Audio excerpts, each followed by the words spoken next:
City vision న్యాయ సలహాల కార్యక్రమానికి స్వాగతం. న్యాయ సలహాల కార్యక్రమంలో ఈరోజు మనతో ఉన్నారు ప్రముఖ న్యాయవాది దిలీప్ కుమార్ గారు. స్వాగతం సార్ దిలీప్ కుమార్ గారు. థ్యాంక్ యూ అండి. ఒకసారి మనం చర్చలోకి వెళ్లే ముందు ఒకసారి ఏవి చూద్దాం.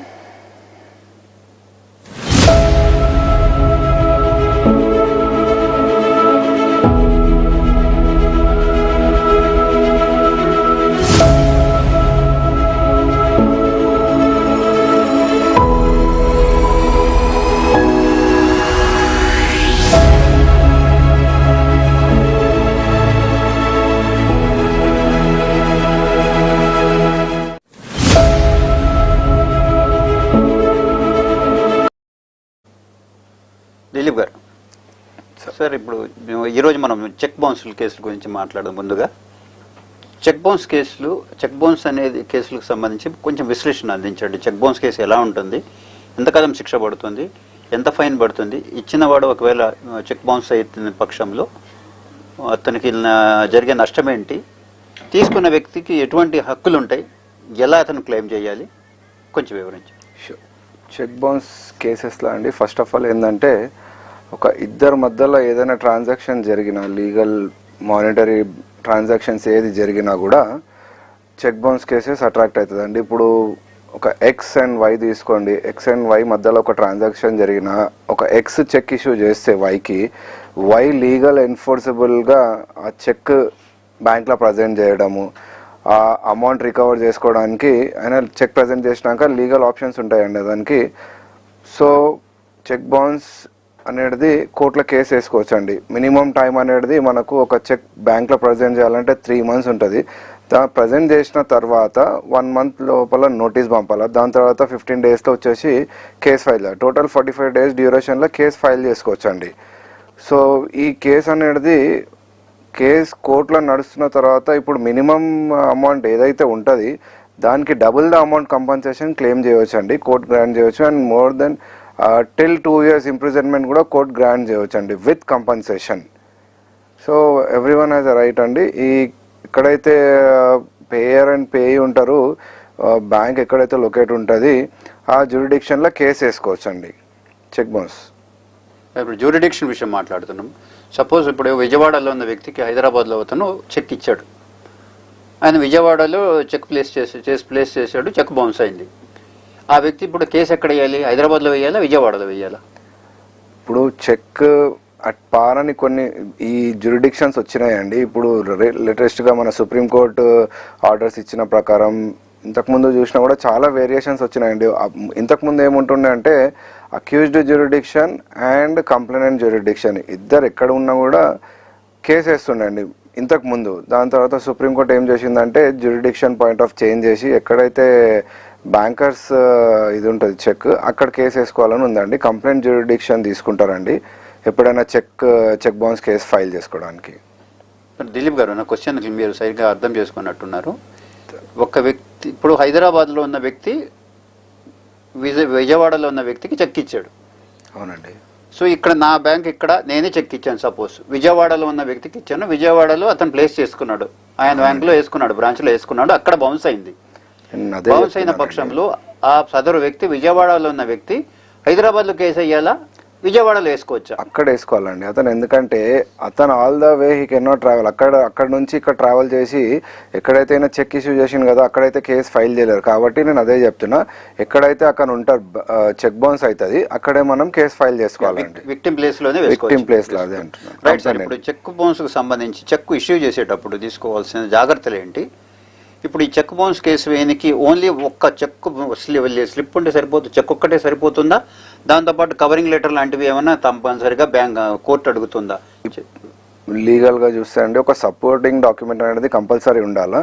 చెక్ ఇష్యూ చేసిన తర్వాత యాజ్ యూజువల్గా మనం సేమ్ ప్రొసీజర్ ఫాలో చేస్తాము. చెక్ ప్రజెంట్ చేస్తాం బ్యాంక్లో, మనకు చెక్ లీఫ్ వస్తుంది. దాని తర్వాత చెక్ ఎందుకు బౌన్స్ అనేది రీజన్స్ వస్తాయండి. దీంట్లో చాలా రీజన్స్ ఉంటాయి. ఒక ఫండ్స్ ఇన్సఫిషియన్స్ వస్తుంది, సిగ్నేచర్ డిఫర్స్ వస్తుంది, హ్యాండ్ రైటింగ్ డిఫర్స్ అని వస్తుంది, ఇంకా నంబర్ ఆఫ్ రీజన్స్ ఉంటాయండి. అది ఏ రీజన్ ఉన్నా కూడా చెక్ బౌన్స్ కిందనే వస్తుందండి. అది తీసుకొని మనం కేసు ఫైల్ చేయవచ్చు అండి. ఈ చెక్ బౌన్స్ కేసు అనేది. ఎప్పుడు అంటే బ్యాంకు నుంచి ఎందుకు బౌన్స్ అయ్యిందని bank order number of reasons ఉంటాయండి. ఆ రీజన్ టిక్ చేసేసి మనకి ఇచ్చినాక ఆ రీజన్ తో మనం కోర్టులో కేసు వేయవచ్చండి. ఫస్ట్ నోటీస్ పంపించాలి. Okay right. దిలీప్ గారు, నా క్వశ్చన్ ఇంకొకటి ఏంటంటే, నేను చెక్కు ఇష్యూ చేస్తున్నప్పుడు ఉత్త చెక్కు ఇస్తే ఒక్కటే సరిపోతుందా, లేదా దాంతోపాటు కవరింగ్ లెటర్ కూడా ఇవ్వాలి? ఎందుకు ఇస్తున్నాను చెక్కు, ఎందుకో అలా ఏం లేదండి, అలా ఏం లేదు.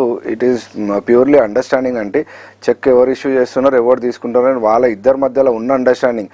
కొంతమంది ఏం చేస్తారంటే బ్లాంక్ చెక్ ఇష్యూ చేస్తారు, సైన్డ్ బ్లాంక్ చెక్ ఇష్యూ చేస్తారు. కొంతమంది ఏం రాసుకోరండి ఫస్ట్ థింగ్. కొంతమంది ఇంకోటి ఏం చేస్తారంటే ఇప్పుడు ఇద్దరి మధ్యలో ఉన్న అండర్స్టాండింగ్లో సెక్యూరిటీ డిపాజిట్ కింద కూడా చెక్ ఇస్తారండి. సో సెక్యూరిటీ డిపాజిట్స్లో సుప్రీంకోర్టు జడ్జ్మెంట్స్ కూడా చాలా ఉన్నాయండి. సెక్యూరిటీ డిపాజిట్స్ ఎప్పుడు కూడా యాక్సెప్ట్ చేయరండి. ఇప్పుడు చెక్ ఏదైతే ఉంటుంది సెక్యూరిటీ డిపాజిట్స్ కింద ఒకరిని ఇష్యూ చేస్తారు. సో తర్వాత ఏం చెప్తారంటే అమౌంట్ ఇవ్వకపోయినా, ఆ లీగల్ ఎన్ఫోర్సబుల్ ఒకవేళ కమిట్ కాకపోయినా మీరు ప్రజెంట్ చేసుకోండి అంటే చాలా కేసెస్ సందర్భాలు ఉన్నాయి, ఆ కేసు ఉండదండి.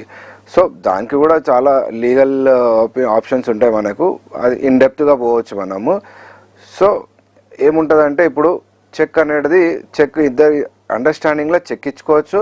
కానీ కోర్ట్ వచ్చినాక మనం ఏంటంటే సపోర్టింగ్ డాక్యుమెంట్ చూస్తామండి. లైక్ ప్రామిసరీ నోట్ చూస్తాం, లేదంటే బాండ్ ఏమైనా రాసుకుంటారు. సో అది చెక్తో సహా ఇది సపోర్టింగ్ డాక్యుమెంట్ కోర్టులో ఫైల్ చేస్తే బాగుంటుందండి. Right sir. ఇప్పుడు కొన్ని సందర్భాల్లో జనరల్గా మనం చూస్తూ ఉంటాము, కొన్ని ఎఫెన్సెస్ చూస్తూ ఉంటాం, బెదిరించి కత్తి చూపించో తుపాకీ చూపించో చెక్కులు రాయించుకొని చెక్కుల మీద సంతకాలు పెట్టించుకుంటారు. యాక్చువల్గా అయితే లీగల్గా చూసుకుంటే అతను చెక్ ఇష్యూ చేసినట్టు అతను తీసుకున్నట్టు కనిపిస్తూ ఉంటుంది. కానీ నేను బ్యాక్గ్రౌండ్కి వెళ్తే మాత్రం ఇలాగా ఒక అమాయకులను లేకపోతే కొంచెం వీక్ ఉన్న పర్సన్స్ను బెదిరించో కత్తి చూపించో తుపాకీ చూపించో సంతకాలు పెట్టించుకొని చెక్కులు తీసుకెళ్తారు. అటువంటి సందర్భాల్లో చెక్కు ఇష్యూ చేసిన వాడుకు ఉన్నటువంటి డిఫెన్స్ ఏముంటుంది? తన బాధలు ఎవరికి చెప్పుకోవాలి? అతను ఆ చెక్ బౌన్స్ కేసు నుంచి ఆయన ఎలా రక్షణ పొందాలి? అది మెయిన్ థింగ్ ఏంటంటే ఇలాంటి సందర్భాల్లో ఫస్ట్ థింగ్ పోలీస్ స్టేషన్ వెళ్ళి కంప్లైంట్ ఇవ్వడం, లేదంటే బ్యాంక్ వెళ్ళి కంప్లైంట్ ఇవ్వడం. ఆ చెక్ మిస్యూజ్ అవుతుంది, ఆ చెక్ అయినా బ్లాక్ చేయమని చెప్పాలి. పోలీస్ స్టేషన్లో వెళ్ళి ఇట్లా కంప్లైంట్ ఇవ్వాలండి, సో అండ్ సో ఇన్సిడెంట్ జరిగింది. సో వీళ్ళు ఒకవేళ చెక్ బ్యాంక్లో ప్రజెంట్ చేస్తే ఆ చెక్ మిస్యూజ్ అవుతుంది, దానివల్ల నాకు ప్రాబ్లం అవుతుందని కంప్లైంట్ ఇవ్వచ్చు. ఇలాంటి చాలా సందర్భాలు ఉన్నాయండి మీరు చూస్తే. సో బర్డన్ ఆఫ్ ప్రూఫ్ అనేది ఇతని పైనే ఉంటుంది, ప్రూవ్ చేసుకోవాలి. కోర్టులో కేసు వేసిన తర్వాత మనం ప్రూవ్ చేసుకోవాలండి. ఎందుకంటే కోర్టులో వచ్చిన తర్వాత కంప్లైంట్ ఫైల్ చేసినారా లేదా అని అడుగుతారు, బ్యాంక్ ఏమైనా రిపోర్ట్ ఇచ్చినారా లేదా అని అడుగుతారు. సో ఇవన్నీ మనం స్టెప్స్ తీసుకుంటే రేపటి రోజు మనకు ఈ డిఫెన్స్ కింద పనికొస్తుంది మనకు. లేదంటే ఏమవుతుందంటే నేను బ్లైండ్గా ఓవరాల్గా చెప్పినాను అనుకోండి, నాకు ఆయన బెదిరించినారు, చెక్ తీసుకున్నారు, సో నేను ఏం స్టెప్స్ తీసుకోలే అంటే బర్డన్ ఆఫ్ ప్రూఫ్ అనేది మీరు ప్రూవ్ చేయలేకపోతే మీకే పనిష్మెంట్ పడుతుందండి. ఇక్కడ దీంట్లో ఒక నెగిటివ్ యాంగిల్ కూడా కనిపిస్తుంది దిలీప్ గారు. సపోజ్ నేను చెక్ ఇచ్చాను, చెక్ ఇవ్వాల్సింది ఇచ్చేసాను, ఇచ్చి బ్యాంకుకి వెళ్ళాను, నా చెక్ మిస్ అయిందండి, మిస్ అయ్యేటుందా, మీ చెక్ వస్తే ఆపేసేయండి అని చెప్పేసి కంప్లైంట్ ఇస్తాను, బ్యాంకు మేనేజ్ చేస్తాను. అటువంటి సందర్భాల్లో బాధితుడి పరిస్థితి ఏంటి? అయినా ఎవరికైనా కానీ చెక్ ఇప్పుడు కొన్ని డైరెక్షన్స్ ఉన్నాయండి సుప్రీంకోర్టు ప్రకారం. ఆ డైరెక్షన్స్ ప్రకారం చెక్ ఇష్యూ చేసిన వాళ్ళు ఎలా కేసు, ఇప్పుడు నెక్స్ట్ మనం కేసు ఎట్లా ఫైల్ చేసుకోవాలా, ఏం చేయాలా, చెక్ ఇచ్చిన తర్వాత ఇప్పుడు ప్రతిదీ ఏం చేస్తారంటే బ్యాంక్ వెళ్ళేసి నా చెక్ పోయిందని కొంతమంది చెప్పుకుంటారు, కానీ దానికి డ్యూరేషన్ ఉంటుందండి. అంటే మనం ప్రూవ్ చేసుకోవాలా ఏ టైం పీరియడ్లో ఎందుకు చెక్ ఇవ్వడం జరిగింది, ఈయన చెక్ మిస్ప్లేస్ అయిందని ఎప్పుడు కంప్లైంట్ ఇస్తున్నారు, ఆ ట్రాన్సాక్షన్స్ ఉంటాయండి, మానిటరీ ట్రాన్సాక్షన్స్ ఉంటాయి. అవి మనం కేసు వేస్తున్నప్పుడు ప్రూవ్ చేస్తే కంపల్సరీ ఇది ఏదైతే చెక్ పోయిందని కంప్లైంట్ ఇస్తారు కదండి బ్యాంక్లో, అది ప్రూఫ్ కాదు.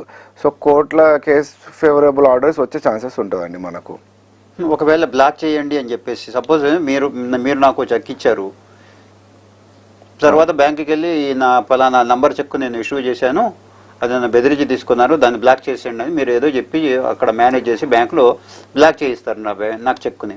నేను చెక్ ప్లేస్ చేస్తాను, నాకు బ్యాంక్ కూడా నాకు బౌన్స్ అయిన ఇస్తాడు, ఏ రీజన్తో చెక్ రిటర్న్ చేస్తాడో లేకపోతే చెక్ తనే ఉంచుకుంటాడు? రిటర్న్ సేమ్ రీజన్కే రిటర్న్ చేస్తాడండి ఆయన. లేదంటే ఇట్లా సో అండ్ సో రీజన్, ఇది ఆయన ఏదైతే కంప్లైంట్ ఇస్తారు కదా చెక్ హోల్డర్, ఆయన ఏంటంటే నాకు ఆల్రెడీ చెక్ అమౌంట్ ఇవ్వాలండి, దాని గురించి నేను చెక్ ప్రజెంట్ చేయడానికి వచ్చినాను, కానీ మీరు అతను ఎవరైతే ఉన్నారో కంప్లైంట్ ఇచ్చేసినారని చెప్తారు కదా.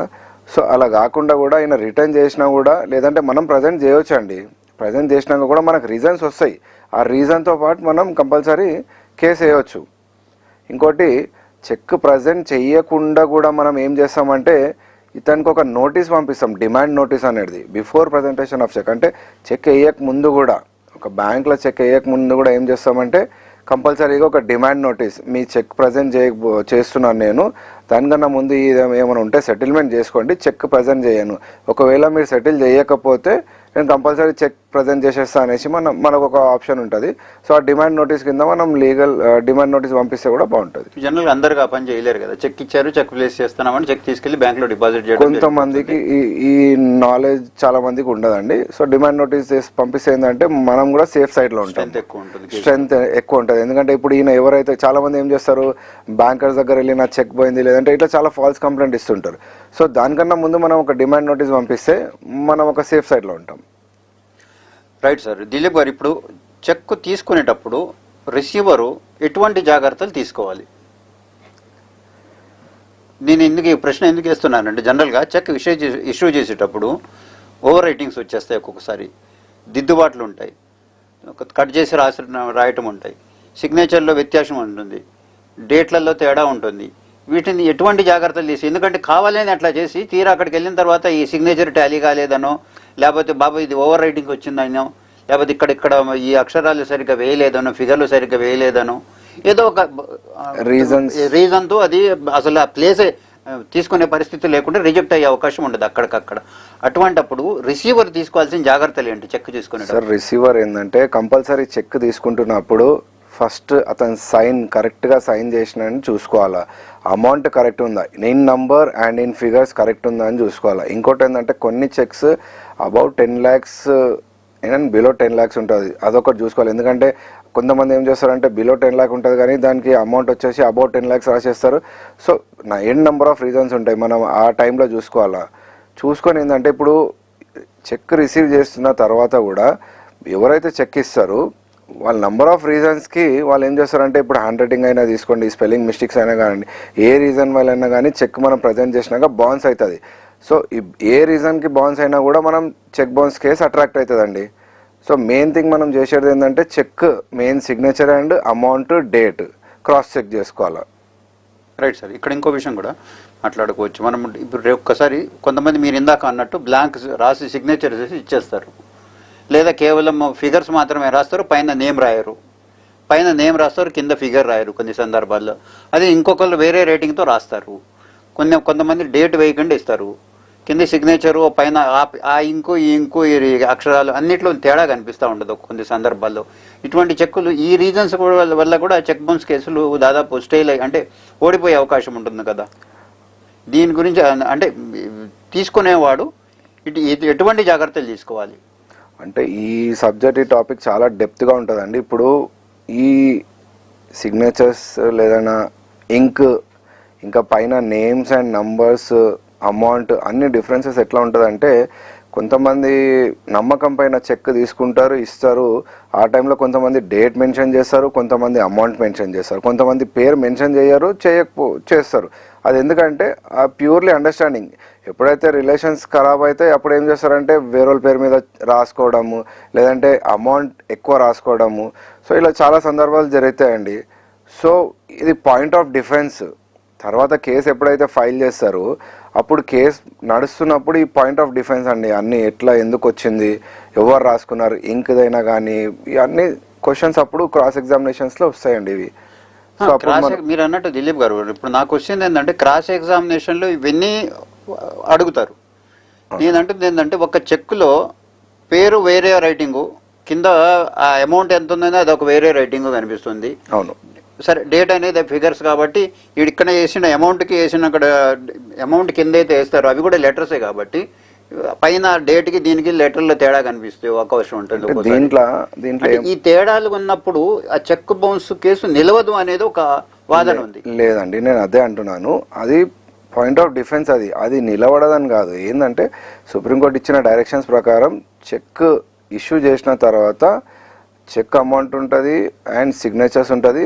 సో చెక్ ప్రజెంట్ చేస్తే చెక్ బౌన్స్ అవుతుంది. So this is enough for filing a case. Cheque bounce case file చేసుకోవడానికి ఇనఫ్ అండి. తర్వాత ఇది అన్ని ఏదైతే మనం చెప్పుకుంటున్నామో ఇది అన్ని పాయింట్ ఆఫ్ డిఫెన్స్. ఇప్పుడు ఇంకా అయినా కానివ్వండి, ఇప్పుడు రాతలైనా కానివ్వండి, ఇప్పుడు అట్లా చాలా ఉంటాయండి. సో కేసు నిలబడుతుందని ఏం లేదండి. సో ఓన్లీ చెక్ బౌన్స్ పైన కూడా కేసు ఫైల్ చేయవచ్చు. నెక్స్ట్ ఎవ్రీథింగ్ ఏది ఉన్నా కూడా మనము పాయింట్ ఆఫ్ డిఫెన్స్ వస్తుందండి. మనం ప్రూవ్ చేసుకోవాలి. అది కేసు కొట్టేసే అవకాశం ఉంటుంది కదా. ఒకవేళ అటువంటి తేడాలు ఉంటే సంతకం ఒకటిది 2 రకాల రాతలు కనిపిస్తున్నప్పుడు కేసు కొట్టే అవకాశం ఉంటుందా? అది ఎందుకు అట్లా ఉండదండి. అది ఎందుకని కారణాలు అనేది మనం ఇప్పుడు point of defence law chief అవుతుంది, క్రాస్ ఎగ్జామినేషన్స్ అవుతాయి, ఆర్గ్యుమెంట్స్ అవుతాయి. ఆ సందర్భం ఎందుకు సిగ్నేచర్స్ అట్లా రావడం, లేదంటే ఇంక్ ఎందుకు రాసినాము అంటే ఇప్పుడు నాకు బాగాలేకపోతే నా చెయ్యి ఇరిగింది, లేదంటే ఇంకేమైనా అయింది, నాకు చదువు రాదు, వేరే రాసినారు. సో ఇట్లా చాలా డిఫెన్స్ తీసుకుంటారు. సో దానికి కేసు ఓడిపోతామని ఏం లేదండి. So it depends on how we're presenting the case and how we're taking the case అనేసి అండి. ఇప్పుడు ఈ చెక్ బౌన్స్ కేసుల్లో మీరంటున్న లెక్కల ప్రకారం అయితే 100% చెక్ బౌన్స్ కేసులన్నీ బాధితుల పక్షాన వెళ్తున్నాయా, లేదా ఎవరైతే ఇష్యూ చేస్తున్నారో ఉద్దేశపూర్వకంగానే ఇది ఎగ్గొట్టాలని వాళ్లకు ఫేవర్లకు వెళ్తున్నాయి అంటారు? ఇట్ డిపెండ్స్ అండి. అంటే నేను అదే చెప్తున్నా. అంటే అనుభవం ఎట్లా అంటే మోస్ట్ ఆఫ్ ద టైమ్లో విక్టిమ్ ఫేవర్లోనే వస్తుంది. ఎందుకంటే కంపల్సరీ బాధితులు ఉంటారు కాబట్టి ఆ చెక్ వాళ్ళు తీసుకోవడం జరుగుతుంది, కేస్ నడుస్తుంది అంతా. కాబట్టి వాళ్ళ ఫేవర్లోనే వస్తుంది మోస్ట్ ఆఫ్ ద టైం. కానీ కొన్ని సందర్భాల్లో ఏమవుతుందంటే ఇప్పుడు నేను చెప్పిన ప్రకారం ఇంతకుముందు చెప్పిన నేను సిచ్యువేషన్స్ ఎట్లా ఎందుకు ఇచ్చినారు ప్రూవ్ చేసుకోవాలా మనం, ఎవరు ఇచ్చినారు, మానిటరింగ్ ట్రాన్సాక్షన్స్ ఏముంది. కొన్ని ఏమవుతుందంటే ప్రొలాంగ్ అవుతుంది. ఇప్పుడు బేసిక్గా చూస్తే ఇది ఫాస్ట్ ట్రాక్ కింద 6 monthsలో కేసు క్లోజ్ అయిపోవాలి ఒక్కొక్క కేసు.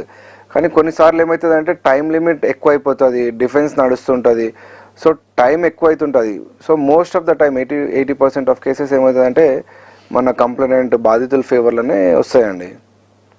రైట్. దిలీప్ గారు, ఇప్పుడు మీరు అంటున్నారు 6 months ఫాస్ట్ ట్రాక్ లో అయిపోవాలని చెప్పేసి ఉన్నారు. కానీ ఇప్పుడు నాకు తెలిసిన కొన్ని కేసుల్లో అయితే 2 సంవత్సరాలు 3 సంవత్సరాల నుంచి నడుస్తుందండి. ఎందుకంటే నంబర్ ఆఫ్ కేసెస్ ఫైల్ అవుతున్నాయి మన ఇండియాలో. So most of the cases pending ఉన్నాయి. సో అక్కడ ఏమవుతుందంటే కొంచెం డెఫిషియన్సీ ఉంటుందండి. అన్ని కేసెస్ తొందరగా చేయాలంటే కాదు. ఇప్పుడు మనము కొన్ని కేసెస్ ఏమవుతుందంటే తొందరగా అవ్వాలని కూడా హైకోర్టుకి వెళ్ళి ఆర్డర్స్ తీసుకొని వస్తాం ఫాస్ట్గా, డే టు డే బేసిస్, లేదంటే వీక్లీ ట్రయల్ కండక్ట్ చేయాలా, కేసు తొందరగా కంప్లీట్ చేయాలని హైకోర్టు వెళ్ళి ఒక ఆర్డర్ తీసుకొని వచ్చేస్తాం. కానీ ఏమవుతుందంటే availability of the staff, availability of the judicial officers ఇవన్నీ చూస్తారండి. సో జ్యుడిషియల్ ఆఫీసర్స్ కూడా మిషన్గా పని చేయలేరు. సో ఏది ఉన్నా కూడా నంబర్ వైజే కేసెస్ వస్తాయి. సో అలా ప్రకారం అట్లా చూసుకుంటే కేసెస్ ప్రొలాంగ్ అవుతున్నాయండి. దాని గురించి లేదంటే ఏ కేసెస్ ఉన్నా కూడా తొందరగానే ఫినిష్ చేయడానికి ట్రై చేస్తారండి కోర్టు. రైట్. దిలీప్ గారు, ఒకవేళ కింద జిల్లా స్థాయి కోర్టు, జిల్లా కోర్టులో నేను చెక్ బౌన్స్ కేసు వేసాను, నా చెక్ బౌన్స్ కేసు కొట్టేశారు, ఏదో ఒక రీజన్ వల్ల కొట్టేశారు, అప్పీల్ వెళ్ళొచ్చండి. నాకు కొట్టేసిన తర్వాత నేను నెక్స్ట్ ఏ కోర్టుకి వెళ్ళాల్సి ఉంటుంది? నెక్స్ట్ సెషన్స్ కోర్టు ఉంటుందండి, డిస్ట్రిక్ట్ కోర్టు అప్పీల్ వెళ్ళొచ్చు. మనము అప్పీల్కి వెళ్ళే అవకాశం అయితే ఉంటుంది. అప్పీల్ వెళ్ళొచ్చు. ఇప్పుడు దీంట్లో ఇంత అమౌంట్కి అయితే ఈ కోర్టు, ఇంత అమౌంట్కి అయితే ఇంత కోర్టు అనే వ్యత్యాసం ఉంటుందా, లేకపోతే ఎంత అయినా కానీ చెక్ బౌన్స్లో ఏం లేదు. Cheque bounce direct case file చేసుకోవచ్చు మెజిస్ట్రేట్ కోర్టులో ఫైల్ చేసుకొని దాని తర్వాత కేసు అక్కడే కొట్లాడవచ్చు అండి. ఇప్పుడు స్పెషల్ కోర్ట్స్ కూడా వచ్చినాయి. సో ఆ స్పెషల్ ఇప్పుడు ఫైలింగ్ ఒక దగ్గర ఉంటుంది, మళ్ళీ స్పెషల్ కోర్ట్ అలాట్ అయిపోతుంది. సో కేసు అక్కడే నడుస్తుంటుంది. ఓకే. అంటే ఒకవేళ ఏదైనా రీజన్ వల్ల కేసు కొట్టేస్తే, చెక్ బౌన్స్ వేసిన కేసు ఇది కొట్టేస్తే, అంటే బాధితుడికి న్యాయం జరగకపోతే బాధితుడు ఎన్ని రోజుల్లో వెళ్లాల్సి ఉంటుంది? అలా 30 days వెళ్ళాలండి. 30 రోజుల్లో కంపల్సరీ అప్పీల్కి వెళ్ళాలి, లేకపోతే అప్పీల్ చేసే అవకాశం కోల్పోతాడు. ఉంటుందండి. ఎందుకంటే ఇప్పుడు ఎందుకు వెళ్ళాలి అని రీజన్ చూపించుకుంటా కూడా మనము లిమిటేషన్ చూపించాలా. అంటే నేను ఈ టైంలో నేను అప్పీల్ చేసుకోలేకపోయినానని చెప్పేసి మనం యాంపుల్ రీజన్ చూపిస్తే అది అలా అవుతుంది మరి.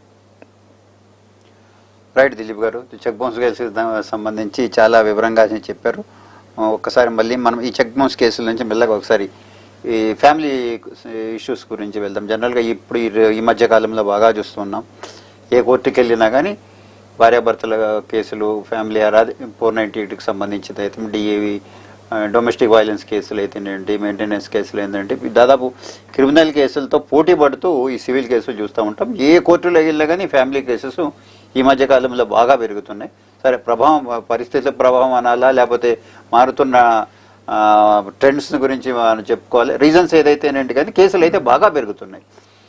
ఇప్పుడు ఈ 498 గతంలో 498 అనేది మొత్తం కుటుంబాన్ని ఏదైనా కంప్లైంట్ వచ్చిందంటే తీసుకెళ్ళి ఫస్ట్ జైలు వేసేసేటోళ్ళు, తర్వాత వాళ్ళు మళ్ళీ బెయిల్ తెచ్చుకొని వచ్చే పరిస్థితి ఉండేది.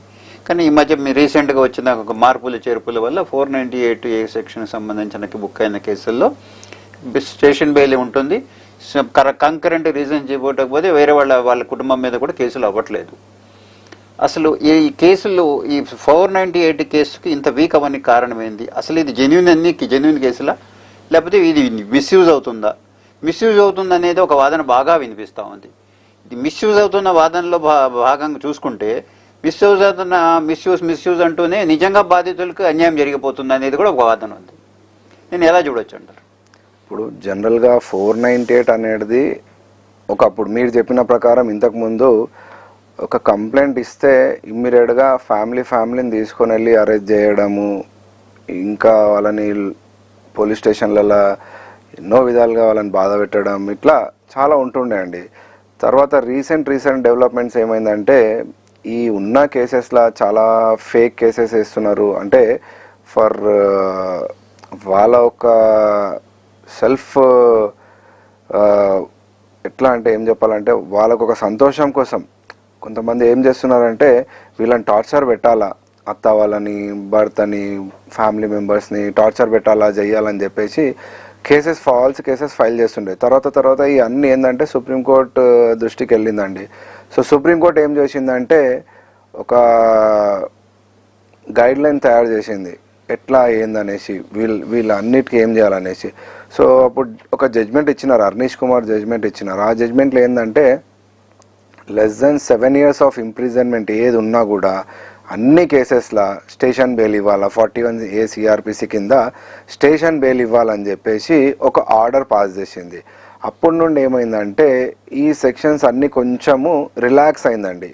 అంటే వీక్ పడిందని చెప్పలేము కానీ రిలాక్స్ అయింది. ఎట్లా అంటే ఒక ఇన్లాస్కి, హస్బెండ్ కాకుండా ఇన్లాస్కి, రెస్ట్ ఆఫ్ ద ఫ్యామిలీ మెంబర్స్కి కొంచెం రిలాక్సేషన్ దొరికింది. ఇప్పుడు ఏముందంటే హస్బెండ్కి పిలుస్తారు. కొన్ని సందర్భాల్లో ఛాన్సెస్ ఏముంటుందంటే కొన్ని కేసెస్ ఎట్లా ఉంటాయంటే నిజంగా హరాస్మెంట్ జరుగుతుంది. ఆ సందర్భాల్లో హస్బెండ్ని అరెస్ట్ చేయడం జరుగుతుంది. అత్తమామల్ని ఇంకా rest of the family members ఎవరైనా ఇన్వాల్వ్ ఉంటే జెన్యున్ కేసెస్లో అరెస్ట్ చేస్తున్నారు. కానీ మోస్ట్ ఆఫ్ ద కేసెస్ 99% కేసెస్లో మీకు 41A CRPC notice, station bail ఇచ్చేసి పంపించేస్తున్నారండి. నెక్స్ట్ థింగ్, ఇంతకుముందు ఏం చేస్తుండే, ఇప్పుడు ఈ 41 CRPC రాకముందు ప్రతి హౌస్ వైఫ్, అంటే జెన్యున్గా చెప్పాలంటే ఈ 498 అనేది ఒక మిడిల్ క్లాస్కి అయినా కానీ లోవర్ మిడిల్ క్లాస్ ఫ్యామిలీ మెంబర్స్కి యూజ్ అయ్యడానికి సెక్షన్ అండి. అంటే నేను పెద్దవాళ్ళకి యూజ్ కాదని చెప్పాను కానీ most of them like uneducated people, labours, middle class వాళ్ళకి ఏంటంటే చాలా హరాస్మెంట్ జరుగుతుంది ప్రతి ఇంట్లో. సో వాళ్ళ గురించి తెచ్చిన సెక్షన్స్ ఇవి. మిస్యూజ్ అనేది తర్వాత ఇప్పుడు క్వాలిఫైడ్ లేడీస్, ఉమెన్స్, క్వాలిఫైడ్ చాలా మిస్యూజ్ చేస్తున్నారండి. సో ఇవన్నీ చూసి సుప్రీంకోర్టు ఏం చేసిందంటే ఇలా చేయొద్దండి అని చెప్పేసి అర్నీష్ కుమార్ జడ్జ్మెంట్ వచ్చిన తర్వాత కొంచెం రిలాక్స్ అయింది. ఇది ఈ రిలాక్సేషన్ వల్ల ఏమవుతుందంటే ఇప్పుడు మీరు అన్నట్టు భర్త మీద ఒక్కటే కేసు అవుతుంది, అతనికి 41 నోటీస్ ఇచ్చేసి పంపించేస్తున్నారు. మిగతా కుటుంబ సభ్యులందరూ హాయిగా అంటే కేసులో వాళ్ళని ఇన్వాల్వ్ చేయడం, కేసులో ఇన్వాల్వ్ ఉంటారండి వాళ్ళు. కానీ ఇమ్మీడియట్గా ఇంతకు ముందు ఉన్న ఎఫెక్ట్ ఉండదు. అంటే జైలు వెళ్ళడము, బెయిల్ తీసుకోవడము, కోర్టులో అపియర్ అవ్వడం. ఇప్పుడు అంతా లేదు. ఇప్పుడు ఏం చేస్తారంటే హస్బెండ్ ఒక్కరే కోర్టుకి అపియర్ అవుతారు. Rest of the family members ఏం చేస్తారంటే హైకోర్టుకి వెళ్ళి ఒక స్క్వాష్ పిటిషన్ ఫైల్ చేసుకోవడం, దాంట్లో లేదంటే స్టే ఆఫ్ అపియరెన్స్ ఆర్డర్ తీసుకొని రావడం, ఇలా చేస్తున్నారు. సో హస్బెండ్ ఒకరే కోర్టులో అపియర్ అవుతారు. అండ్ ఎప్పుడైతే ట్రయల్ స్టార్ట్ అవుతుంది మిగతా ఫ్యామిలీ మెంబర్స్ ఎవరైతే ఉంటారో వాళ్ళ ప్రజెన్స్ కూడా ఇంపార్టెంట్ ఉంటుంది అనేసి వాళ్ళని కూడా పిలవడం జరుగుతుంది. ఎగ్జామినేషన్ జరుగుతుంది, ట్రయల్ జరుగుతుంది, దాని తర్వాత మిగతా ప్రొసీజర్ జరుగుతుంది. ఆ టైంలో compulsory rest of the accused అంటారు, అక్యూజ్డ్ రెస్పాండెంట్ అంటారు, వాళ్ళు అపియర్ అవ్వాలని చెప్పి కోర్టు ఆర్డర్ ఇవ్వచ్చు అండి. ఇటువంటి కేసుల్లో మీరు విరకట్న వేధింపుల కేసుకు సంబంధించిన కేసుల్లో మీరు అన్నట్టు ఉన్నత వర్గాల్లో పెద్దగా లేదు, కానీ దిగువ మధ్యస్థాయి కుటుంబాల్లో మనం చూస్తూ ఉంటాం ఏంటంటే వాళ్ళ గురించి ఉంది అసలు. భర్త కంటే ఆడపడుచులు, అత్తమామల హెరాస్మెంట్, వాళ్ళ తోటిగోడల హెరాస్మెంట్ కూడా చాలా ఎక్కువ ఉంటుంది కొన్ని కుటుంబాల్లో. తీరా కంప్లైంట్కి వచ్చేసరికి భర్త మీద ఒక్కటే కేసు ఫైల్ అవుతుంది, మిగతా వాళ్ళందరూ అంటే తప్పించుకునే అవకాశం ఎక్కువగా ఉంది కదా ఇటువంటి వచ్చిన రిలాక్సేషన్ వల్ల అనేది ఒక వాదన ఉంది. అంటే జెన్యున్ గా చూడాలంటే ఈ మిస్యూజ్ చేయడం వల్ల జెన్యున్ కేసెస్ కూడా ఏమవుతుందంటే అందరు మిస్యూజ్ అనుకుంటున్నారు. జెన్యున్ గా జరిగే ఇప్పుడు lower middle class poor people వీళ్ళందరికీ ఏమవుతుందంటే జెన్యున్ గా వాళ్ళకి జరిగే కష్టాలన్నీ వాళ్ళు వచ్చి కంప్లైంట్ ఇస్తారండి. కానీ వాళ్ళని ఎంటర్టైన్ చేయకుండా ఇప్పుడు మోస్ట్ ఆఫ్ ద టైం ఇప్పుడు మీరు కోర్టులో చూడండి, లేకుంటే ఇంకెక్కడైనా చూడండి, చాలా మిస్యూజ్ అవుతుంది. అది most of them are educated qualified women's అండి. సో దాని గురించి అది కంట్రోల్ చేయాలని చెప్పేసి ఇదంతా చేస్తున్నారు. కానీ జెన్యున్గా చూడాలంటే ఈ ఏదైతే లోవర్ మిడిల్ క్లాస్ ఉంటారో వాళ్ళు కంప్లైంట్ ఇవ్వడానికి కూడా బయటికి వస్తలేరండి ఇప్పుడు. అసలు మోస్ట్ ఆఫ్ ద టైం వాళ్ళు కంప్లైంట్ కూడా ఇవ్వరు, చెయ్యరు. అండ్ ఎందుకు కొట్లాటలు, కోర్టుకి రావడము అని చెప్పేసి కంప్లైంట్ కూడా ఇస్తలేరు వీళ్ళు. దాని గురించి వాళ్ళకి ఎఫెక్ట్ అవుతుంది. ఇంకోటి వాళ్ళు ఏమనుకుంటారంటే కొంతమందికి చదువులు వస్తాయి, కొంతమందికి చదువు రాదండి. సో పోలీస్ స్టేషన్ వెళ్ళాలా, మళ్ళీ మేము ఎవరిని కలవాలా. ఇప్పుడు కూడా ఈ రోజుల్లో కూడా 2024లో ఉన్నాం, కానీ కూడా మోస్ట్ ఆఫ్ ద థింగ్ వాళ్ళు అనుకునేది ఒక్కటే, మాకు చదువు రాదు, మేము ఎందుకు వెళ్ళాలా పోలీస్ స్టేషన్స్, మమ్మల్ని ఎవరు పట్టించుకోరు అని ఒక థాట్తో కూడా వాళ్ళు వస్తలేరండి. ఇప్పుడు మీరు అంటున్నట్టు సరే కంప్లైంట్లు రావటం లేదనేది ఇప్పుడు పైన ఉన్నత చదువులు చదువుకున్న వాళ్ళల్లో కూడా ముఖ్యంగా ఐటీ ఉద్యోగాలు చేసేటోళ్ళు అంటే ఇద్దరు సంపాదించే వాళ్ళల్లో కూడా ఈగోస్ వల్ల, చిన్న ఈగోస్ వల్ల కూడా ఇలా విభేదాలు వచ్చేసి కోర్టుల చుట్టూ తిరుగుతున్నట్టు మనం చూస్తూ ఉన్నాం ఈ మధ్యకాలం. అవునండి. యాక్చువల్లీ ఇద్దరు విద్యావంతులే ఉంటారు, కేవలం ఎక్కడో చిన్న మిస్అండర్స్టాండింగ్ లేకపోతే మరేదన్నా రీజన్స్ వల్ల వాళ్ళు కూడా న్యాయస్థానాలు మెట్లెక్కుతున్నారు ఈ మధ్యకాలంలో. పైగా నేరుగా వాళ్ళు ఈ కేసులకి అంటే డైవర్స్ పిటిషన్లు వేసుకునే స్థాయికి వెళ్ళిపోయారు ఈ మధ్య కాలంలో. 498 కంటే డైవర్స్ పిటిషన్లు వేసేసుకుంటున్నారు, నేరుగా మహిళలే వేసేసుకుంటున్నారు. అవునండి. 498 పెట్టుకుంటారు. ఇప్పుడు ఒక ఎగ్జాంపుల్ చెప్తానండి మీకు. ఐటీ హబ్, ఐటీ ఇండస్ట్రీ మన హైదరాబాద్లో, తెలంగాణలో చాలా భూమిలో ఉంటే ఏమైందంటే కోర్ట్ ఫంక్షనింగ్ ఎట్లా ఉంటుండే, Monday to Saturday court functioning ఉంటుందండి. As usual second Saturday Sundays వస్తే హాలిడేస్ ఉంటుండే. కానీ IT employees number of cases file చేయడం, 498ని మిస్యూజ్ చేయడం, లేదంటే ఈ ఈగో ఇష్యూస్ వల్ల అంటే అండర్స్టాండింగ్ లేకపోవడానికి కారణం వల్ల కేసెస్ ఫైల్ చేసుకోవడం, కోర్టుకి రావడం చాలా పెరిగిందండి. ఒక్కోసారి విపరీతంగా కేసెస్ పెరగడం స్టార్ట్ అయింది. సో ఇప్పుడు వీళ్ళకి టైం దొరికేది ఎప్పుడంటే సాటర్డే సండేస్నే టైం దొరుకుతుంది. సో కోర్ట్ ఏం చేసిందంటే ఒక ఆర్డర్ పాస్ చేసి వీళ్ళ గురించి ఒక వెసులుబాట పెట్టాలని చెప్పేసి సాటర్డే సండే కూడా కోర్ట్ ఫంక్షనింగ్ స్టార్ట్ చేసినారు, only family courts. So Saturday Sunday కూడా కోర్ట్. అది ఎవరి గురించి అండి? IT employees. So both are educated ఉన్నా కూడా చిన్న ఈగోస్ వల్ల, చిన్న ప్రాబ్లం వల్ల ఇప్పుడు కొంతమందికి ఎట్లా అంటే ఒక్కొక్క షిఫ్ట్లో ఉంటారు, ఇంకొక షిఫ్ట్లో ఉంటారు, లేదంటే నీ సంపాదన నా సంపాదన అని చెప్పి చిన్న జస్ట్ రైవల్ ఇష్యూస్. అది దాంట్లో ఏం ఉండదండి. మా దగ్గర వచ్చినప్పుడు మేము చూస్తే చిన్న పెట్టి ఇష్యూస్కి కూడా డివోర్స్ వరకు వెళ్తారు, ఇంకా మిగతా కేసెస్ కూడా ఫైల్ చేస్తారు. అసలు మేము ఎన్నిసార్లు కౌన్సిలింగ్ చేసినా కూడా కొన్ని నెంబర్ ఆఫ్ టైమ్స్లో చాలా కేసెస్ కూడా సక్సెస్ చేసినాం. కానీ కొంతమంది ఎట్లా అంటే అడమెంట్గా అరే వద్దు ఈయనని సతాయించాలా, లేదంటే ఈమెను సతాయించాలా, కోర్టు చుట్టూ తిప్పాలా, అసలు నేను ఎందుకు డివోర్స్ ఇవ్వాలా, లేదంటే ఇంకేమైనా మెయింటెనెన్స్ ఎందుకు ఇవ్వాలని చెప్పేసి ఈగోయిజంలో వచ్చేసి ఇప్పుడు కూడా చాలామంది కోర్టు చుట్టూ తిరుగుతున్నారండి. సో ఇది ఒక ఎండ్ అవ్వాలా, ఎందుకంటే most of the educated people are filing these cases.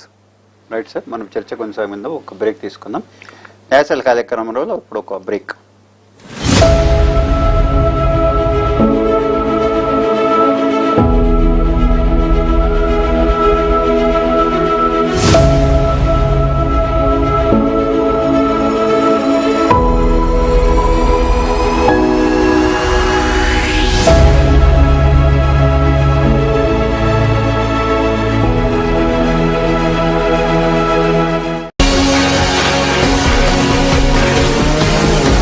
City Vision, Singing Stars.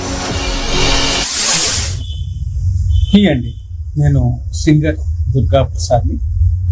City vision singing stars live programme songs పాడటానికి మీ ముందుకు వస్తున్నాను. మీరు కూడా పాడటానికి రెడీగా ఉండండి. City vision singing stars live programme ఈ నెల 23 జూన్ మార్నింగ్ 10:30 నుండి 12 గంటల వరకు. Stay tune. నేను city vision singing stars live programme లో నేను పాడడానికి మీ ముందుకు వస్తున్నాను. మీరు కూడా నాతో పాడడానికి రెడీగా ఉన్నారు కదా. ఈ ఆదివారం 23వ తారీఖు ఉదయం 10:30 గంటల నుంచి 12 గంటల వరకు ఈ కార్యక్రమం ఉంటుంది. డోంట్ మిస్ అండి.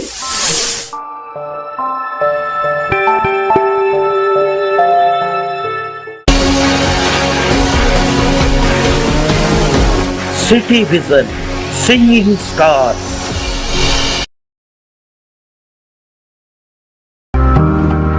కేబుల్ రంగంలో గత 25 ఏళ్లుగా అద్భుత సేవలు అందిస్తున్న సిటీ నెట్వర్క్స్ ఇప్పుడు మన హైదరాబాద్ నగరంలో లైట్నింగ్ స్పీడ్ తో కూడిన బ్రాడ్ బ్యాండ్ సేవలను అందించడానికి సిద్ధంగా ఉంది. పటిష్టమైన ఫైబర్ నెట్వర్క్, 24 గంటల కాల్ సెంటర్ సర్వీసెస్ మరియు అందరికీ అందుబాటులో ఉండే ప్యాకేజెస్ తో city networks broadband services ఇవ్వడానికి సిద్ధంగా ఉంది. మరిన్ని వివరాలకు మా కాల్ సెంటర్ నంబర్ కి కాల్ చేయండి 1800-103-7159.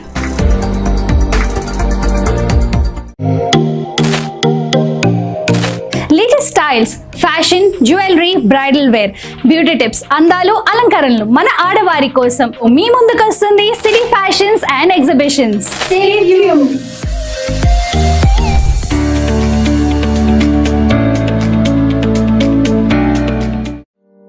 అనుభవాలు, ఆలోచనలు, శిక్షణ, క్రమశిక్షణ, తమ తమ రంగాల్లో ఉన్నత స్థాయికి చేరుకొని అందరికీ ఆదర్శంగా నిలిచిన ఎందరో ప్రముఖులు వారి అంతరంగాన్ని మనతో పంచుకునే కార్యక్రమమే సిటీ లెజెండ్స్ మీ సిటీ విజన్ లైవ్ లో.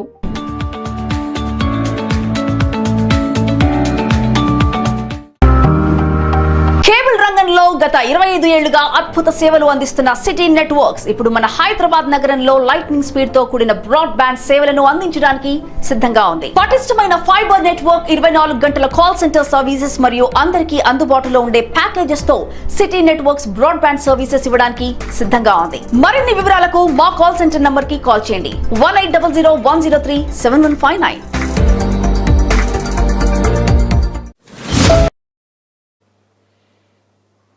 న్యాయ సలహాల కార్యక్రమంలో తిరిగి స్వాగతం. మనతో దిలీప్ గారు ఉన్నారు. చర్చ కొనసాగిద్దాం. ఇప్పుడే ఫ్యామిలీ కేసుల గురించి మనం మాట్లాడుతూ ఉన్నాము.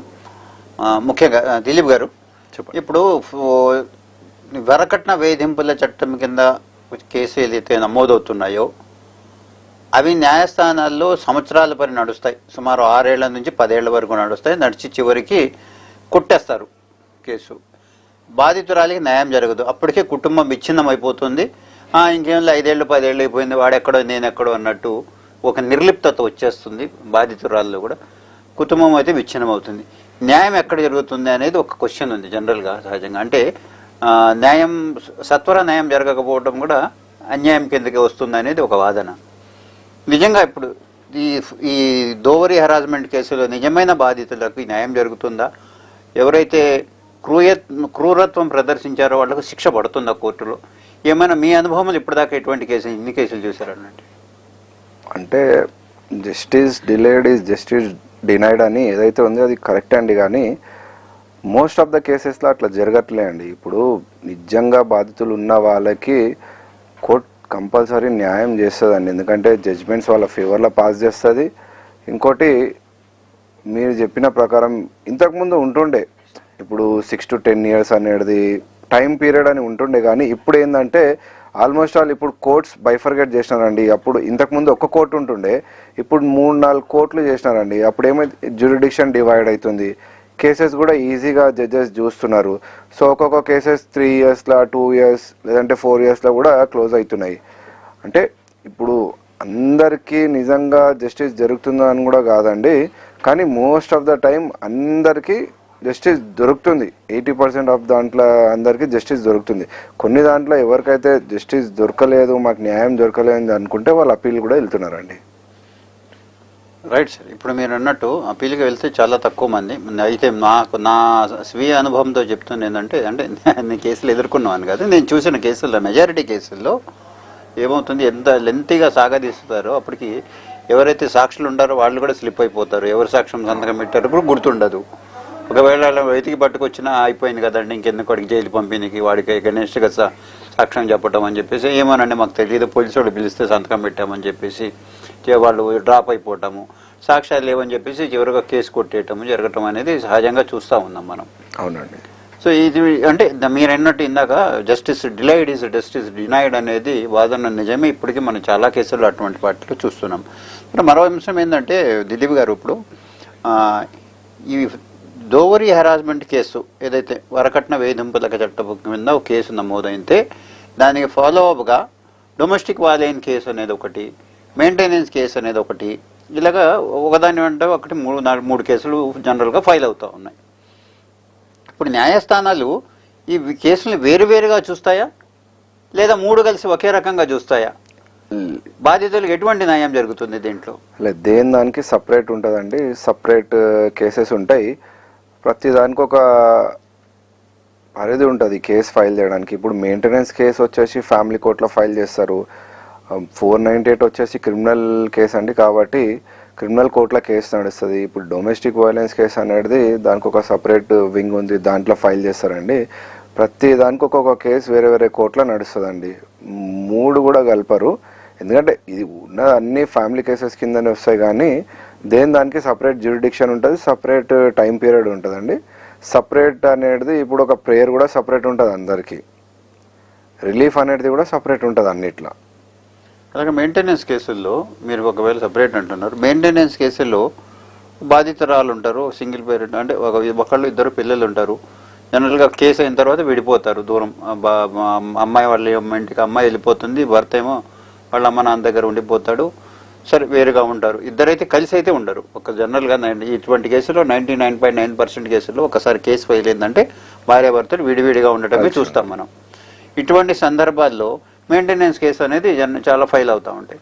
మెయింటెనెన్స్ కేసు వేసిన తర్వాత ఎన్ని రోజుల్లో ఎన్ని నెలల్లో ఈమెకు రిలీఫ్ దొరికే అవకాశం ఉంటుంది?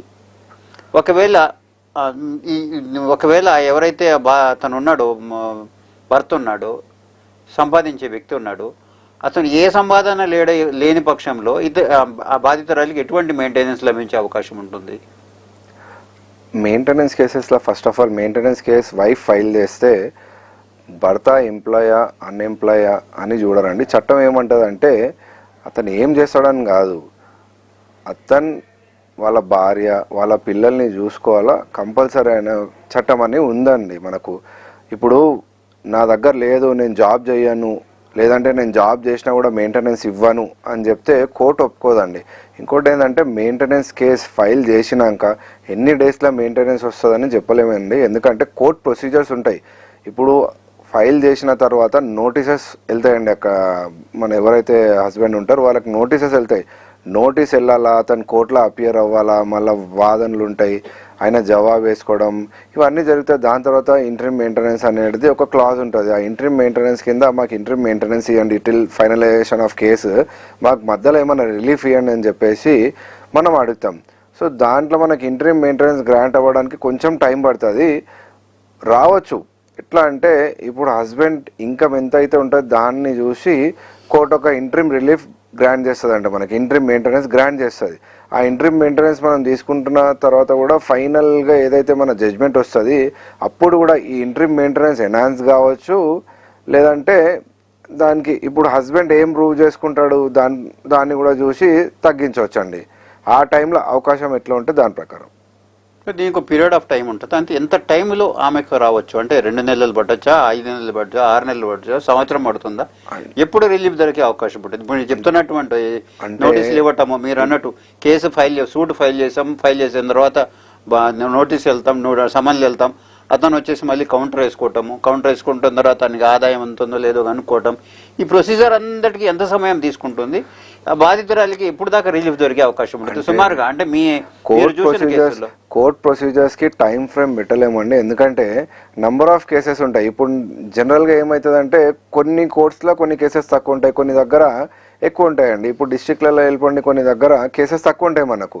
కొన్ని దగ్గర ఇప్పుడు ఈ జ్యూరిడిక్షన్ తీసుకోండి, మన సిటీలో మెట్రోపాలిటన్ జ్యూరిడిక్షన్స్లో తీసుకోండి, కేసెస్ ఎక్కువ ఉంటాయి. సో టైం ఫ్రేమ్ అనేది ఒక్కొక్క దగ్గర ఒక్కొక్క డిఫరెంట్ ఉంటుంది. సో ఇక్కడ మన దగ్గర తీసుకున్నా కూడా ఇప్పుడు ఒక కేసు ఫైల్ చేసినా కూడా మినిమం ఒక 3 to 4 months 5 months తీసుకుంటే ఒక నోటీస్ వెళ్ళి రావడం, మళ్ళీ ఆయన కౌంటర్ ఫైల్ చేయడం, మళ్ళీ హియరింగ్ అవ్వడం, దాని తర్వాత ఇంటరిమ్ మెయింటెనెన్స్ రావడం. సో ఆ టైం ఫ్రేమ్ ఉంటుందండి. 6 months వరకు అట్లా తీసుకోండి. ఫైనలైజేషన్ ఆఫ్ కేసు తీసుకున్న ఒక మెయింటెనెన్స్ కేసులో 3 to 4 years ఈజీగా యాజ్ ఆన్ డేట్ ఈజీగా అవుతుందండి. Right sir.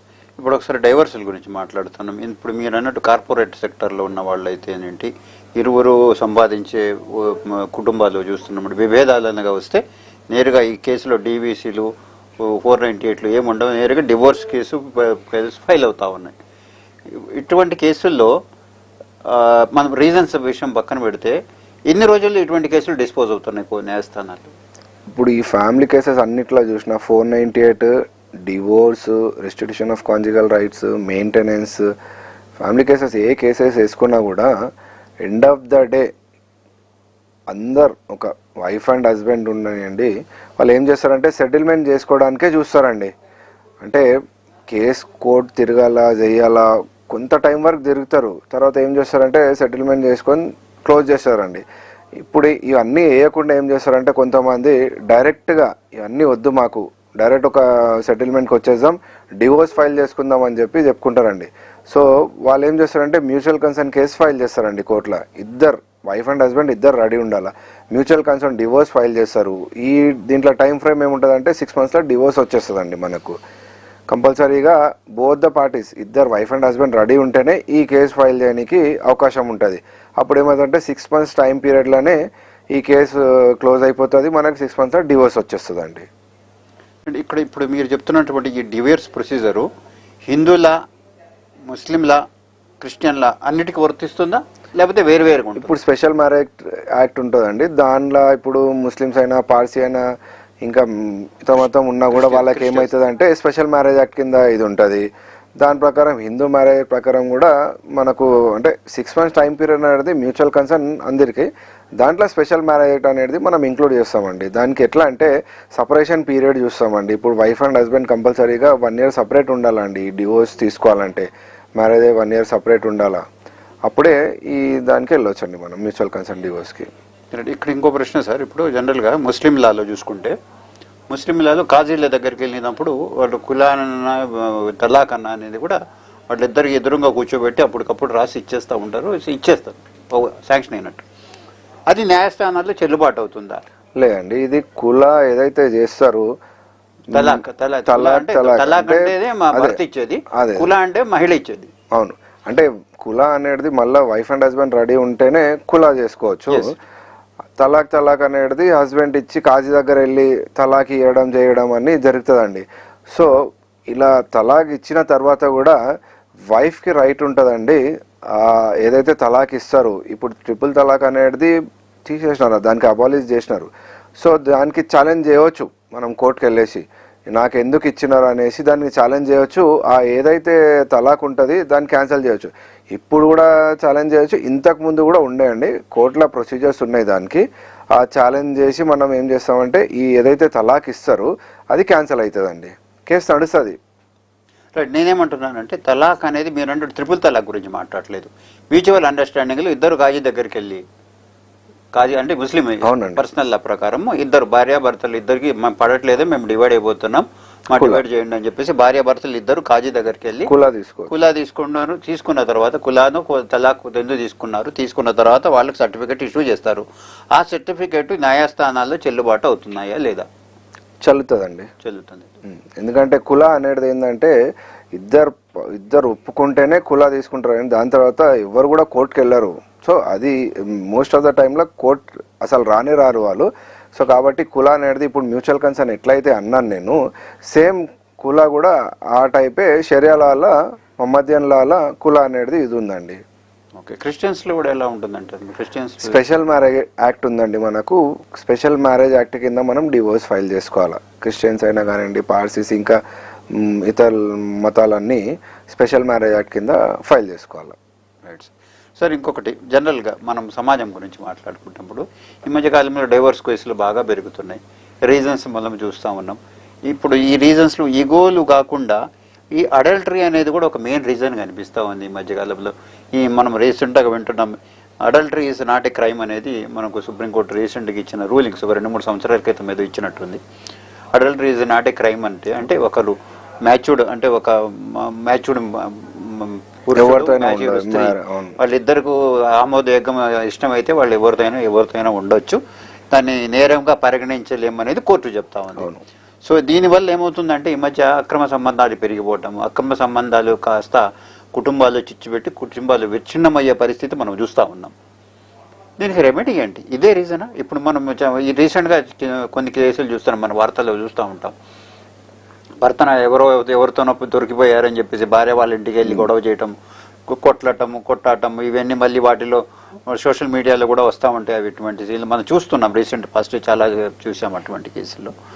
దీనికి చట్టం దీనికి ఏమన్నా వాళ్లకు రక్షణ కల్పించే అవకాశం ఉంటుందంటారా? అంటే ఆ కుటుంబాలు విచ్ఛిన్నం కాకుండా చూసుకోవాల్సింది కేవలం నైతికత మాత్రమే ఉందా, లేదా చట్టపరంగా ఏమన్నా మళ్ళీ దానికి రెక్టిఫై చేసే అవకాశం ఏమన్నా ఉందా? రెక్టిఫై అంటే ఇంతకుముందు కూడా రెక్టిఫై చేయాలని చెప్పేసి సుప్రీంకోర్టులో ఆర్డర్ కోసం కూడా కేసెస్ వేయడం జరిగిందండి, కానీ ఇది ఇంకా జరగలేదు. కానీ ఏంటంటే ఎప్పుడైతే మ్యారేజ్ చేసుకుంటున్నామో పెళ్లి చేసుకుంటున్నప్పుడు మనం మన వాల్యూస్ మెయింటైన్ చేసుకోవాలండి. ఇప్పుడు కోర్టు ఆర్డర్ వచ్చింది అని చెప్పేసి నేను వెళ్ళిపోయి నేను ఏదైనా విచలివిడా చేస్తానంటే కాదు. ఉమెన్ హ్యాజ్ ఎవ్రీ రైట్ అండి, తను వెళ్ళి కేసెస్ ఫైల్ చేయొచ్చు, అన్నీ చేయొచ్చు. కానీ అడల్టరీ అనేది ఎప్పుడు కూడా ఏదైనా తప్పే అండి. ఇప్పుడు ఒక మ్యారేజ్ చేసుకున్నాక నేను ఇంకోటితో ఉంటానంటే ఏ సోషల్ రిఫార్మ్స్లో కూడా ఒప్పుకోరండి. అది కంపల్సరీ మనం ఒక సోషల్ సొసైటీలో ఉంటున్నాం కాబట్టి ఇటువంటి దూరం ఉంటేనే మంచిదండి. అడల్టరీ అనేది ఒక కారణం. ఇప్పుడు మెయిన్ కారణం ఏంటంటే డివోర్సెస్కి కారణము అడల్టరీ. సో దానికి ఎట్లా తగ్గియాలి ఏంటంటే ఇప్పుడు పోలీస్ స్టేషన్స్ వెళ్ళినా కూడా ఇప్పుడు మేము ఏం చేస్తామండి, ఆల్రెడీ కోర్టు ఆర్డర్ ఇచ్చింది, వాళ్ళు ఇష్టం ఉన్నారు, వాళ్ళు చేసుకుంటున్నారు అని చెప్తున్నారు. కానీ ఎండ్ ఆఫ్ ద డే ఇక్కడ సఫర్ అయ్యేది ఎవరు?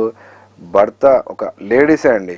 ఇప్పుడు ఇక్కడ భర్త సఫర్ అవుతాడు ఒకరు, అక్కడ వైఫ్ సఫర్ అవుతారు. ఇక్కడ చూసినా అక్కడ చూసినా సఫర్ అవుతున్నారు ఒక లేడీసే. సో దాన్ని చూసుకోవాలండి. మనం ఏంటంటే మన వాల్యూస్ మెయింటైన్ చేసుకొని మనం ఇటువంటి తప్పు పనులు చేయొద్దని చెప్తాం. అంటే ఈ విషయంలో కేవలం పురుషుల్ని మాత్రమే మనము తప్పు పడతాం కాదు, స్త్రీలలో కూడా చాలా మంది ఈ మధ్యకాలంలో మనం చూస్తున్నాం. ప్రియుడితో కలిసి భర్తను చంపేసిన భార్య అనేది, తర్వాత సుపారీ ఇచ్చి చంపించేయటం అనే ఘటనలు కూడా మనం చూస్తూ ఉన్నాము. సో ఎవరు తక్కువ తినలేదు అడల్టరీ విషయంలో.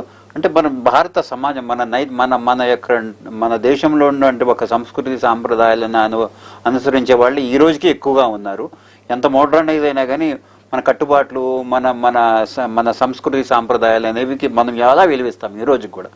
కాకపోతే ఇప్పుడు ఈ అడల్టరీకి అక్రమ సంబంధాలు చేసే యూరోపియన్ కంట్రీస్లో చాలా సహజం, అమెరికన్ కంట్రీస్లో చాలా సహజం. కాబట్టి మన దేశంలో అదొక అపరాధమైన దృష్టితోనే చూస్తాము, తక్కువ దృష్టితోనే చూస్తాం మనం. కాకపోతే చట్టం మనకు అనుమతించి కదా, అదే న్యాయస్థానమే చెప్పింది కదా తప్పు కాదని చెప్పేసి అన్నట్టు విచ్చలవిడితనం బాగా పెరిగిపోయింది. అవి కూడా బహుశా ఈ రాబోయే కాలంలో అది కూడా ఎండ్ కావచ్చు అండి.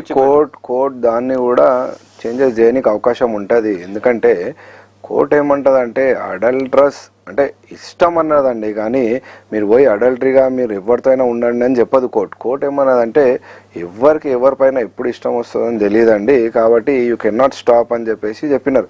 అంతేగాని మీరు వాళ్ళతో వెళ్ళి ఉండండి, అన్ని చేయండి, మీ వైఫ్ ఉన్నాక కూడా ఇంకోటి దగ్గర వెళ్ళి అని ఎప్పుడు కూడా కోర్టు చెప్పారండి.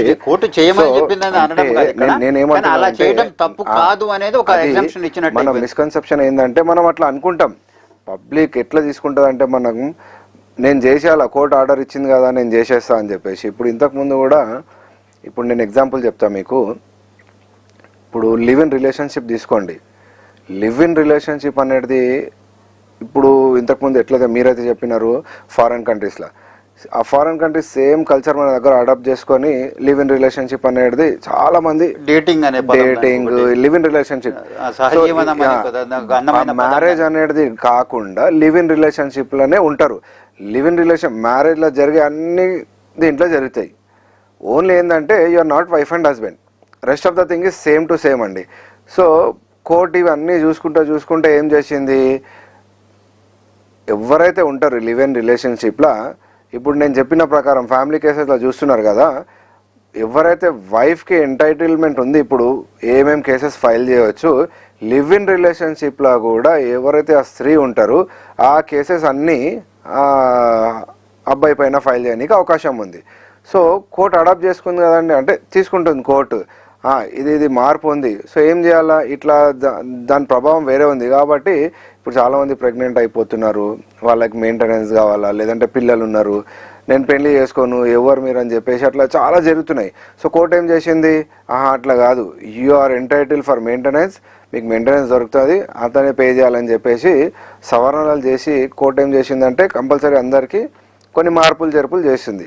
సో ఈ అడల్టరీ విషయంలో కూడా ఇప్పుడు చేసుకున్న, ఇప్పుడు మనం అంటే మన పాయింట్ ఆఫ్ వ్యూ మనం చేంజ్ చేస్తేనే ఏదైతే చేంజ్ అవుతుందండి. రైట్ దిలీప్ గారు, ఒకసారి మళ్ళీ ఈ పోస్కో చట్టం అనేది ఒకటి ఉంది, అంటే ఏమంటారు, మేజర్ గానటువంటి బాలికల prevention of child from sexual abuse, వాళ్ళతో అసభ్యంగా ప్రవర్తించడం అయినా లేకపోతే రేప్ అటెంప్ట్ చేయడం వంటివి ఈ మిస్ అవుతున్నాయి అనే ఒక వాదన ఒకటి వినిపిస్తుంది. పోస్కో చట్టం అనేది మిస్యూజ్ అవుతుందనే వాదన ఉంది, దీని గురించి మీ అభిప్రాయం చెప్పండి, మీరు చేస్తున్న కేసుల గురించి కొంచెం వివరించండి. సార్, ఇప్పుడు ఈ పోక్సో కేసెస్ అనేది ఇప్పుడు వాస్తవంగా చెప్పాలంటే మైనర్ పిల్లల పైన ఏమైనా ఆఘాత్యం చేసినా, లేదంటే ఇంకేమైనా మిస్బిహేవియర్గా ఒక ఏజ్డ్ పర్సన్, లేదంటే చిన్నపిల్ల, ఏదైనా కానీ చాలా జరుగుతుంది. ఈ మధ్యకాలంలో చూస్తే చాలా నంబర్ ఆఫ్ కేసెస్ పెరిగిందండి. అట్లనే చూస్తుంటే ఈ కేసెస్లో కూడా ఏమవుతుందంటే మిస్యూజ్ అనేది చాలా అవుతుందండి. ఇప్పుడు కాలేజ్ పోయే అమ్మాయిలైనా కానివ్వండి, స్కూల్స్, ఇంకోటి ఏంటంటే ఇక్కడ ఏమవుతుందంటే జెన్యూన్ కేసెస్లో వాస్తవంగా కంప్లైంట్ ఇవ్వడం జరుగుతుంది, దానిపైన యాక్షన్ తీసుకోవడం కూడా జరుగుతుంది. కానీ కొన్ని కేసెస్లో ఏమవుతుందంటే ఇప్పుడు పేరెంట్స్ ఎవరైతే ఉంటారో వాళ్ళు ఏం చేస్తారంటే అసలు అక్కడ ఏం జరగవండి. ఇప్పుడు సపోజ్ అనుకుందాం, ఒక ఇద్దరు మైనర్స్ ఒక అఫేర్లో ఉన్నారు, లవ్ అఫేర్లో ఉన్నారు, ఫ్రెండ్షిప్లో ఉన్నారు. సో ఒక తప్పుగా మిస్అండర్స్టాండింగ్ చేసుకొని ఏం చేస్తారంటే అతన్ని ఏదో ఒకటి చేయాలి, అతని పైన రివెంజ్ తీసుకోవాలని చెప్పి ఏం చేస్తారంటే అమ్మాయితో ఒక ఫాల్స్ కంప్లైంట్ వేపిస్తారు అబ్బాయి పైన. అంటే నా పైన అఘాత్యం చేసిండు, లేదంటే నాతో డేటింగ్ చేసిండు, ఇంకేమైనా ఇంకా దీంట్లో అలిగేషన్స్ చాలా ఉండొచ్చు అండి. సో పేరెంట్స్ ఏం చేస్తారంటే విక్టిమ్కి ఫోర్స్ చేస్తారు, పేరెంట్స్ కంప్లైంట్ ఇచ్చేస్తారు, విక్టిమ్ కూడా ఏం చేస్తుందంటే పేరెంట్స్ ఏం చెప్తే ఆ స్టేట్మెంటే కంటిన్యూ చేస్తారండి. ఇప్పుడు నాకు అవును నిజంగా పేరెంట్స్ ఏం చెప్పినారో అదే కరెక్ట్ అండి, నాకైనా సో అండ్ సో అబ్బాయి నాకు చెప్పిన అలిగేషన్స్ అన్నీ కరెక్టే, వల్ల నాకు చాలా ప్రాబ్లం అయిందని చెప్పి ఇట్లా ఈ సందర్భాల్లో ఏమవుతుంది, చాలా ఫాల్స్ కేసెస్ కోర్టులో ఫైల్ అవుతుంది. ఇప్పుడు పనిష్మెంట్స్ కూడా చూస్తే పోక్సో కేసెస్లో చాలా, ఇప్పుడు కొంతమంది కేసెస్లో లైఫ్ ఉన్నాయండి, లైఫ్ ఇంప్రిజన్మెంట్ పడుతుంది. సో ఆ మిస్యూజ్ అనేది తగ్గిపోవాలి కొంచెం, అంటే కోర్టు దాన్ని కూడా పరిగణనలో తీసుకుంటుంది. అండ్ జెన్యున్గా ఎవరైతే ఇప్పుడు స్టేట్మెంట్ రికార్డ్ చేస్తారు, జడ్జెస్ స్టేట్మెంట్ రికార్డ్ చేస్తారండి, ఆ టైంలో వాళ్ళు చూసుకుంటారు అన్నీ జెన్యున్ చెప్తున్నారా లేదా. ఇంకో కొన్ని సందర్భాలు కూడా చెప్తానండి, పేరెంట్స్ కంప్లైంట్ ఇచ్చిన తర్వాత కూడా విక్టిమ్ స్టేట్మెంట్ రికార్డ్ అయిన తర్వాత కూడా కోర్టులో వచ్చినాక ఎవరైతే విక్టిమ్ ఉంటారో వాళ్ళు ఏం చేస్తారంటే at the time of trial, లేదండి ఇది జరగలేదు, అప్పుడు నాకు ఫోర్స్ చేసినారు, నేను దాని గురించి కంప్లైంట్ ఇవ్వడం జరిగింది, ఇదంతా ఫాల్స్ కంప్లైంట్ అని కొన్ని కేసెస్లో చెప్పడం కూడా జరుగుతుంది. సో ఆ టైంలో ఏం చేస్తారంటే కేసు కొట్టేయడం జరుగుతుంది, ఇట్లా చాలా జరుగుతున్నాయి. So misuse of this POCSO కూడా చాలా నడుస్తుంది ఇప్పుడు. ఎందుకంటే ఇప్పుడు రేప్ సెక్షన్ తీసుకోండి, రేప్ చేసేసినారు అని చెప్పి, కిడ్నాప్ చేసినారు అని కేసెస్ ఫైల్ చేసేస్తారండి ఇప్పుడు బ్లైండ్గా. ఎందుకంటే చిన్నపిల్లలు కాబట్టి కంప్లైంట్ తీసుకోవాలా ఫస్ట్, తర్వాత ఇన్వెస్టిగేషన్, తర్వాత ఏమనంటే కోర్టు చూసుకుంటుందని చెప్పేసి కంప్లైంట్ తీసుకోవడం జరుగుతుంది. దీనివల్లనే ఫాల్స్ ఈ కంప్లైంట్స్ పైన మిస్యూజ్ చాలా జరుగుతుంది. రైట్ సార్, అంటే అన్ని మిస్యూజ్ కాదు, కొన్ని జెన్యున్ కేసెస్ కూడా ఉన్నాయి. రీసెంట్గా మనం ఒకటి చూసాం, సిద్దిపేటలో ఒక మహిళ ఇద్దరు పిల్లల తల్లి ఇంటి ఓనర్ కొడుకు 16 ఏళ్ల పిల్లోడిని ట్రాప్ చేసి ఆ పిల్లోడిని లోపరుచుకొని ఆ పిల్లోడితో ఇంట్లోంచి అరే నువ్వు డబ్బులోనూ బంగారం తీసురా అని చెప్పేసి ఆ పిల్లోడి తీసుకొని 16 ఏళ్ల పిల్లోడిని, ఇది ఇద్దరు పిల్లల తల్లి వాడిని తీసుకొని చెన్నై వెళ్ళిపోయింది. డబ్బులన్నీ వాడేసుకుని అయిపోయిన తర్వాత మళ్ళీ కేసులు బుక్ అయినా సరే తీసుకొచ్చి వదిలేసి వెళ్తే మళ్ళీ తర్వాత ఆమె పేరు మీద పోస్కో చట్టం మీద అరెస్ట్ చేసి రిమాండ్ చేయడం జరిగింది. అంటే ఇటువంటి అంటే రెండు వైపులా male to female, female to male అనేవి క్వైట్ కామన్ గా కనిపిస్తూ ఉన్నాయి. కానీ ఇప్పుడు అంటే మీరు అన్నట్టు 18 ఏళ్ళు కంటే తక్కువ ఉన్న పిల్లల్లో జరుగుతున్నటువంటి అఘాత్యాల గురించి పోస్కో చట్టం చాలా కఠినమైనటువంటి శిక్షలు కూడా ఉంటాయి అనేది, పనిష్మెంట్ కూడా చాలా సివియర్ ఉంది. కఠినమైన శిక్ష అనేది తెలుస్తా ఉంది. కాకపోతే ఇది సాగతీత అంటే ముందుకెళ్లే కొద్దీ దాని యొక్క స్ట్రెంత్ అంటే బలం తగ్గిపోయి ఎందుకులే కేసు మాకెందుకులే వదిలేద్దాంలే అనుకునే స్థితికి వచ్చేసి కొట్టేసే స్థితిలో కేసులు ఎక్కువ ఉంటాయి అనేది ఒక వాదన ఉంది. లేదండి, ఈ కేసెస్లో ఏమవుతుందంటే శిక్షలు పడతాం చాలా శిక్షలు ఉన్నాయండి. దీనికి ఒక సపరేట్ ఫాస్ట్ ట్రాక్ కోర్ట్స్ ఉన్నాయండి. ఫాస్ట్ ట్రాక్ కోర్ట్స్ ఉండి కంపల్సరీగా ఏం చేస్తున్నారంటే డే టు డే లేదంటే వీక్లీ కేసెస్ ట్రయల్ చేస్తున్నారు. కేసెస్లో కూడా శిక్షలు పడుతున్నాయి. కానీ ఇప్పుడు ఏదైతే ఇప్పుడు కాంప్రమైజ్ అయిపోతాం మేము లేదంటే అని చెప్తారు కదా అండి అమ్మాయి వాళ్ళు వచ్చి, లేదంటే విక్టిమ్ వాళ్ళు ఎవరైనా కానీ మేము కాంప్రమైజ్ అయిపోతాం అని చెప్తారు కదా, అది ఏం నడవదండి. కంపల్సరీ ట్రయల్ నడుస్తుంది, జడ్జ్మెంట్ వస్తుంది, పనిష్మెంట్ మోస్ట్ ఆఫ్ ద కేసెస్లో పనిష్మెంట్ కూడా పడుతుంది. కానీ దీంట్లో కాంప్రమైజ్ చేసుకునే ఛాన్సెస్ ఉండదండి.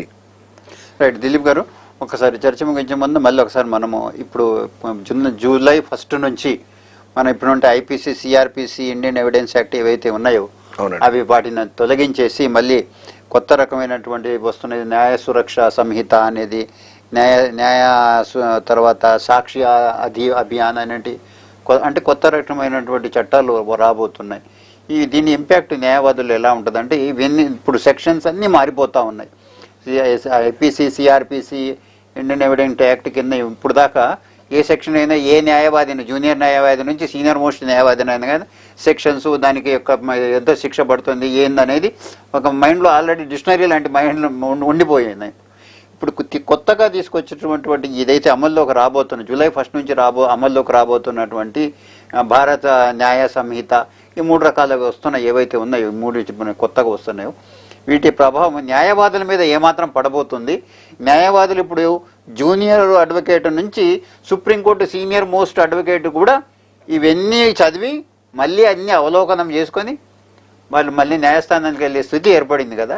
దీన్ని ఇప్పుడు న్యాయవాదులు ఎటువంటి చర్చ నడుస్తుంది? న్యాయవాదులు ఎలా దీన్ని ఆపాదించుకోబోతున్నారు? ఇప్పుడు కంపల్సరీ అందరు ఇప్పుడు దేశంలో ఉన్న ప్రతి అడ్వకేట్ కంపల్సరీ ఈ ఉన్న 3 క్రిమినల్ లాస్ కంపల్సరీ చదువుకోవాలండి. ఎందుకంటే ఇది లేకుండా కోర్టుకి వెళ్ళి బ్లైండ్ ఫేస్ కూడా పెట్టుకోలేము. ఎందుకంటే ఇప్పుడు మేము ఉన్నా కూడా ఇప్పుడు మేము సబ్జెక్ట్స్ రిఫర్ చేసుకోవాలి. ఇప్పుడు పాత సబ్జెక్ట్స్, పాత లాస్, ఇప్పుడు కొత్త లాస్లో చాలా డిఫరెన్సెస్ ఉన్నాయండి. ఇప్పుడు ఏదైతే సెక్షన్స్ ఉంటాయి పాత దాంట్లో, ఇప్పుడు కొత్త సెక్షన్స్ చేంజ్ అయిపోయినాయి, కొన్ని దాంట్లో అడిషన్ డిలీషన్ అయినాయి. సో ఇంకా చట్టం కూడా ఎట్లా అంటే పనిష్మెంట్స్ కూడా చేంజ్ అయిపోయినాయి, ఇంకా కొత్త సెక్షన్స్ యాడ్ అవ్వడం జరిగింది. సో ఏ న్యాయవాది అయినా అడ్వకేట్ అయినా ఒకవేళ ఈ లాస్ బ్లైండ్గా నేను చదువుకోకుండా పోతానంటే కాదండి.